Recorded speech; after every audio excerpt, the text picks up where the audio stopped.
Hi friends, எல்லாருக்கும் வணக்கம். எல்லோரும் எப்படி இருக்கீங்க? நல்லா இருக்கீங்களா? Welcome to Sakthi Saravana YouTube channel. இன்றைக்கி வீடியோவில் ஆஷாட நவராத்திரி 2024 என்னைக்கு ஆரம்பித்து என்னைக்கு முடியுது, அதோட ஆஷாட நவராத்திரியை வராகினை வழிபடுறதுனால நமக்கு என்னென்ன நன்மைகள் கிடைக்கும், முதல்ல ஆஷாட நவராத்திரினா என்ன அப்படின்றத பற்றி தாங்க இன்றைக்கி வீடியோவில் தெளிவாக தெரிஞ்சுக்க போகிறோம். ஆஷாட நவராத்திரி 9 நாட்கள் விரதமிருந்து வழிபட முடியாதவங்க அந்த 3 நாட்கள் வழிபட்டிங்கன்னாவே அந்த ஆஷாட நவராத்திரி 9 நாட்கள் விரதமிருந்து வழிபட்ட பலன் முழுவதும் கிடைக்கும். அது எந்தெந்த நாட்கள் அப்படின்றத பற்றி தாங்க வீடியோவில் தெளிவாக தெரிஞ்சுக்க போகிறோம். வீடியோவை ஸ்கிப் பண்ணாமல் ஃபுல்லாக பாருங்கள். முதல்ல ஆஷாட நவராத்திரினா என்ன அப்படின்னு தெரிஞ்சுக்கிட்டு அதுக்கப்புறம் அது என்னைக்கு வருது அப்படின்னு பார்க்கலாங்க. ஆஷாட நவராத்திரி அப்படின்றது சாக்த வழிபாடு அப்படின்றது அம்பிகையை முதற்கடவுளாக கொண்டு வழிபடுறதுங்க. நம் நிலத்தோட ஆதி வழிபாட்டு முறையான தாய் தெய்வ வழிபாட்டோடு தொடர்புடையதுங்க. ஆதி அன்னையே சகல சக்தியாகவும் திகழ்ந்து சகல உலகங்களையும் காப்பவள் அப்படின்றது தாங்க இதனோட தாத்பரியமே. அன்னையை வழிபடும் விழாக்களில் நவராத்திரி ரொம்ப ரொம்ப முக்கியமானதுங்க. பொதுவாக நவராத்திரி அப்படின்றதுமே நமக்கு புரட்டாசி மாதம் கொண்டாடப்படும் ஆயுத பூஜை காலமான மகா நவராத்திரி தான் நினைவுக்கு வரும். ஆனால் அந்த காலத்தில் 12 மாதங்களிலும் 12 நவராத்திரிகளை கொண்டாடும் வழக்கத்தை நம்மளுடைய முன்னோர்கள் வச்சுட்டு இருந்தாங்க. காலப்போக்கில் அந்த வழக்கம் குறைஞ்சி முக்கியமாக 4 நவராத்திரிகளை கொண்டாடும் வழக்கம் இப்போ வழக்கத்தில் இருக்குங்க. முதல்ல வசந்த நவராத்திரி, ஆஷாட நவராத்திரி, சாரதா நவராத்திரி, ஷியாமலா நவராத்திரி அப்படின்ற இந்த 4 நவராத்திரிகளில் ஆஷாட நவராத்திரி அப்படின்னு சொல்லப்படுகிற வராகி நவராத்திரி ரொம்பவும் விசேஷமானதாக கருதப்படுதுங்க. இப்போ இந்த ஆஷாட நவராத்திரி அப்படின்றது நம்ம அந்த காலத்தில் அந்த அளவுக்கு தமிழ்நாட்டில் பிரசித்தி ஆகலைங்க. வட மாநிலத்தில் தான் அது பிரசித்தி ஆயிட்டு இருந்தது. இப்போ வராகினை வழிபாடு அப்படின்றது எல்லாருமே செய்ய ஆரம்பிச்சிட்டாங்க. அப்படின்றதுனால இந்த ஆஷாட நவராத்திரியும் தமிழ்நாட்டில் சிறப்பாக கொண்டாடப்படுதுங்க. ஆஷாட மாதம் அப்படின்றது சந்திரனை அடிப்படையாக கொண்ட மாதங்களில் ஒன்றுங்க. இந்த மாதம் ஆனி மாத அமாவாசையோடு தொடங்கி ஆடி மாத அமாவாசை முன் தினத்தோடு முடிவடைங்க. ஆனி மாத அமாவாசைக்கு மறுதினம் இந்த ஆஷாட நவராத்திரி தொடங்கி அடுத்து 9 நாட்களும் நவராத்திரி விழாவாக கொண்டாடப்படுங்க. இந்த நவராத்திரிக்கு உரிய தேவி யாருன்னா நம்மளுடைய வராகியம்மன். இந்த வராகியம்மன் சப்த மாதர்களில் ஒருத்தராக போற்றப்படுறவங்க. கிராமங்களில் இருக்கிற எல்லா கோவில்களிலும் சப்த மாதர்களுக்கு அப்படின்னு தனியாக ஒரு வழிபாட்டு முறையாக இருக்குங்க. காரணம் என்னென்னா, சப்த மாதர்களும் மனித வாழ்க்கைக்கு தேவையானவற்றை தருவாங்க அப்படின்றது நம்பிக்கைங்க. பொதுவாகவே ஆனி ஆடி மாதங்கள் விவசாயத்திற்கு உகந்த மாதங்கள் அப்படின்னு சொல்லுவாங்க. இந்த மாதத்தில் தான், அதாவது ஆனி ஆடி மாதத்தில் தான் புதுசாக மழை பெஞ்சு நிலம் விதப்புக்கு உகந்ததாக இருக்குங்க. இந்த காலத்தில் நாம் வழிபட வேண்டிய தெய்வம் அப்படின்னு பார்த்தா வராகியம்மன்ங்க. அன்னை கைகளில் ஏர் கலப்பையும் உலக்கையும் கொண்டு காட்சி தருவாங்க. இதுதான் அவங்க உழவு தொழிலை காத்து அருள்பவள் அப்படின்றதோட அடையாளங்க. அதனால தான் தமிழகத்தில் நெற்களஞ்சியமான தஞ்சை பெரிய கோவிலில் அன்னைக்கு அப்படின்னு தனி சந்நிதி கண்டு வழிபட்ட ராஜராஜன். தஞ்சை பெரிய கோவிலில் இப்போதும் ஆஷாட நவராத்திரி ரொம்ப ரொம்ப விசேஷமாக கொண்டாடப்படுங்க. அன்னைக்கு இந்த நாட்களில் நவதானிய அலங்காரம், தேங்காய் பூ, சந்தனம், குங்கும அலங்காரம் அப்படின்னு தினமும் ஒரு பொருளால் சிறப்பு அலங்காரம் செய்து வழிபடுவாங்க. வராகியை வழிபட உகந்த திதி அப்படின்னா பஞ்சமி திதி. இது நம்ம எல்லாருக்குமே தெரிஞ்ச விஷயந்தாங்க. ஒவ்வொரு மாதமும் வளர்பிறை பஞ்சமி திதி, தேய்பிறை பஞ்சமி திதி அப்படின்னு 2 காலங்கள் வருங்க. மாதத்துக்கு 2 தரம் பஞ்சமி திதி வரும். தேய்பிறை பஞ்சமி திதியில் வழிபட்டால் நம்முடைய கஷ்டங்கள் தேய்ந்து போகும். வளர்பிறை பஞ்சமி திதியில் வழிபட்டோம் அப்படின்னா நமக்கு வளங்கள் பெருகும். இதுவும் நமக்கு எல்லாருக்குமே தெரிஞ்ச விஷயந்தான். அப்படின்னாலும் இந்த ஆஷாட நவராத்திரியில் வர பஞ்சமி ரொம்ப ரொம்ப ரொம்ப முக்கியம் வாய்ந்ததாக கருதப்படுதுங்க. வராகிக்குரிய அர்ச்சனை மந்திரங்களில் ஆஷாட பஞ்சமி பூஜன பிரியாயை நமக அப்படின்ற ஒரு வரி வருங்க.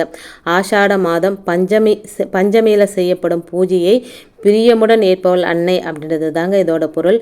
இந்த ஆஷாட நவராத்திரி 9 நாட்களும் வழிபட முடியலன்னா ஒரு 3 நாட்கள் வழிபடலாம். அந்த 3 நாட்களும் வழிபட முடியலனாலும் இந்த பஞ்சமி திதியை மட்டும் நம்ம மிஸ் பண்ணவே கூடாதுங்க.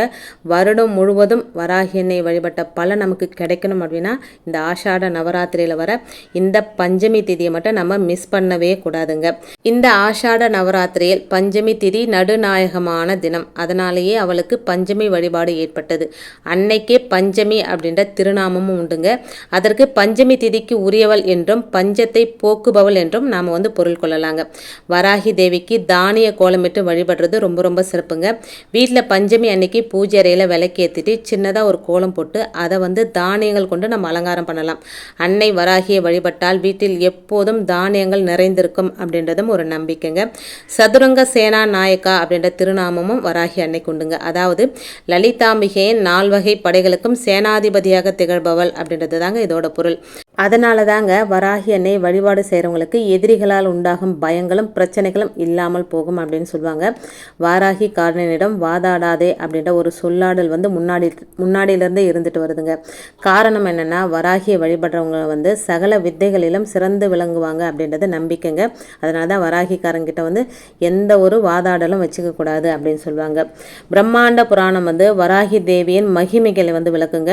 பண்டாசுர வதத்திற்கு லலிதாம்பிகை புறப்படும் போது தேவி வராகியம் தனது கிரி சக்கரத்தில் எழுந்தருள்றாங்க. அப்போது சுற்றி இருந்த தேவதைகள் வராகியை துவாதச நாமங்கள் சொல்லி துதித்தாங்களாங்க. துவாதசம் அப்படின்னா 12.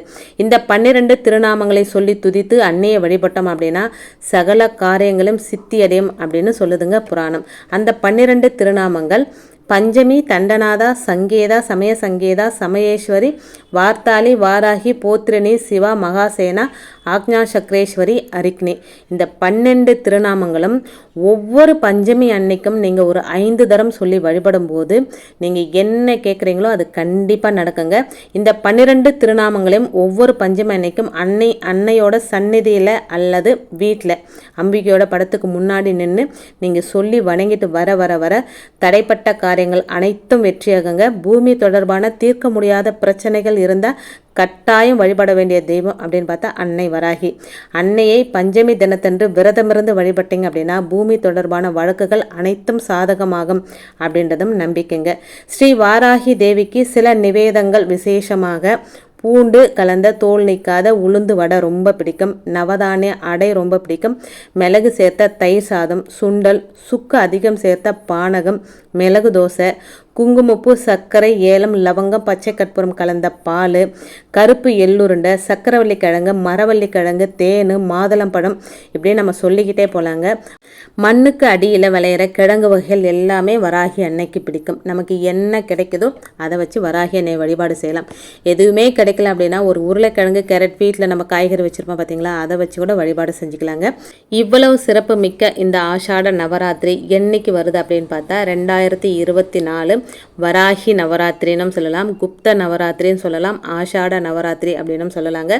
ஜூலை 6ஆம் தேதி சனிக்கிழமை அன்னைக்கு தொடங்கி ஜூலை 15ஆம் தேதி திங்கக்கிழமையோட இந்த ஆஷாட நவராத்திரி முடியுதுங்க. இந்த தினங்களில் வராகி அன்னையோட படம் சிலை வச்சுருக்கீங்க அப்படின்னா வராகி அன்னைக்கு படம் வச்சுருந்தா தொடச்சி மஞ்சள் குங்குமம் வச்சுட்டு வராகி அன்னைக்கு பிடித்தமான பூக்களை போட்டு நம்ம ஏதாவது ஒரு நெய்வேத்தியம், அன்னைக்கு பிடித்த நெய்வேத்தியங்கள் நிறைய இருக்குது, உங்களுக்கு என்ன கிடைக்குதோ அதை வச்சு வழிபாடு செய்யலாம்.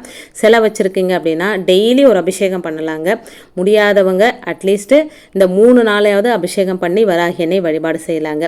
அடுத்து வராகி அன்னையை இந்த 9 நாட்கள் விரதம் இருந்து வழிபட முடியல அப்படின்னு நினைக்கிறவங்க ஒரு 3 நாட்களாவது வழிபாடு செய்யணுங்க. அதெல்லாம் முதன்மையானது அப்படின்னு பார்த்தா ஆஷாட நவராத்திரியில் வர பஞ்சமி திதிங்க.